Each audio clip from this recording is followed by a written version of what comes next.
આજે ભુજ ખાતે જિલ્લા કોંગ્રેસના આગેવાન દ્વારા ચૂંટણી પંચની ગાઈડલાઈનના નિયમોનું પાલન કરવા આરોને તાત્કાલિક સૂચના આપવા અંગે જિલ્લા ચૂંટણી અધિકારી અને કચ્છ કલેક્ટરને આવેદનપત્ર આપવામાં આવ્યું। હાલમાં ગુજરાતમાં સ્થાનિક સ્વરાજ્યની ચૂંટણી આવી રહી છે, ત્યારે આજે ભુજ ખાતે જિલ્લા કોંગ્રેસના આગેવાનો દ્વારા ચૂંટણી પંચની ગાઈડલાઈનના નિયમોનું પાલન કરવા આરોને તાત્કાલિક સૂચના આપવા અંગે જિલ્લા ચૂંટણી અધિકારી અને કચ્છ કલેક્ટરને આવેદનપત્ર આપવામાં આવ્યું હતું। ત્યારે આ આવેદનપત્રમાં ગુજરાત પ્રદેશ કોંગ્રેસ મહામંત્રી વી.કે. હુંબલ, રામદેવસિંહ જાડેજા, અર્જુન ભુડિયા હાજર રહ્યા હતા। વી.કે. હુંબલ દ્વારા અનેક આક્ષેપો ચૂંટણી અધિકારીઓ પર કર્યા હતા। આવો સાંભળીએ વી.કે. હુંબલને।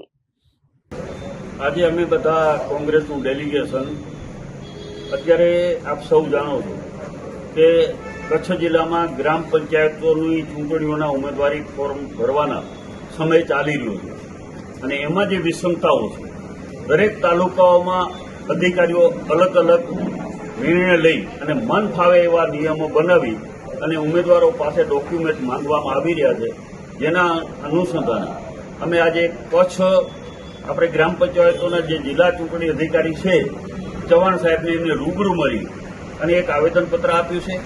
અને આપણે સૌ જાણીએ છીએ કે કચ્છ જિલ્લામાં સામાન્ય ચૂંટણીઓ 250થી ઉપર છે અને લગભગ 6 થી 7,000 ઉમેદવારો સરપંચ અને સભ્યોના ફોર્મ ભરાવાના છે।